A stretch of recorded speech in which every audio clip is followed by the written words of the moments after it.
প্রাক্তনের সঙ্গে জুটি বেঁধে অভিনয় সমস্যা হয়নি মমতা শঙ্করের। মিঠুনকে নিয়ে ঠিক কি বললেন বর্ষিয়ান অভিনেত্রী? একটা সময় ছিলেন প্রেমিক প্রেমিকা, কিন্তু কিছু কারণে বিয়ের তারিখ ঠিক হয়েও ভেঙে যায় তাদের সম্পর্ক, কিন্তু আবারও একসঙ্গে করেছেন স্ক্রিন শেয়ার।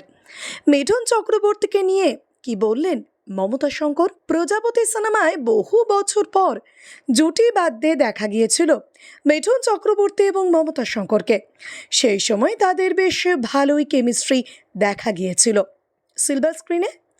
একটা সময় এই দুই তারকার মধ্যে বিয়ের তারিখও পাকা হয়ে গিয়েছিল, কিন্তু শেষমেশ তাদের বিয়েটা আর হয়নি।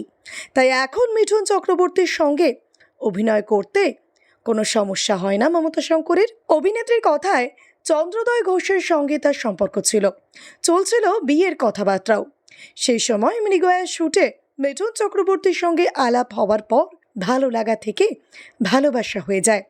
চন্দ্রোদয় ঘোষকে তিনি ঠকাতে না চাইলেও মিঠুন চক্রবর্তীকে মন দিয়ে বসেন মমতা শঙ্কর। এরপর দুই বাড়ির মধ্যে হয় কথাবার্তাও, এমনকি ঠিক হয় বিয়ের তারিখও। কিন্তু সেই সময় বম্বেতে থাকা নিজের উজ্জ্বল কেরিয়ার বিয়ে করে নষ্ট করতে চাননি অভিনেতা, চেয়েছিলেন কিছুটা সময়। মিঠুন চক্রবর্তী তার থেকে কিছুটা দূরে সরে যেতেই আবার আগের প্রেমিক এবং বর্তমান স্বামী চন্দ্রোদয় ঘোষের কাছে ফিরে আসেন মমতা শঙ্কর। তার হবু শাশুড়ি দুজনের মধ্যে আবার মিল করিয়ে দিয়েছিলেন।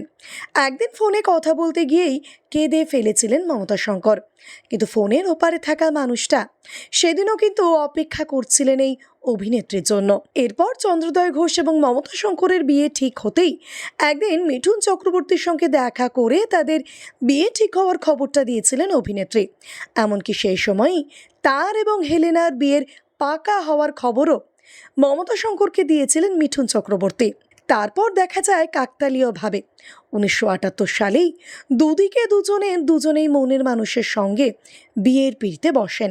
তবে এত বছর পর এই জীবনের প্রায় শেষ লগ্নে এসে তাদের মধ্যে কিন্তু আর সেই ভালোবাসাটা নেই, রয়েছে একটা নিখাদ বন্ধুত্ব। আর সেই বন্ধুত্বের জোরেই তাদের জুটি বাঁধতে দেখা যায় প্রজাপতি সিনেমায়।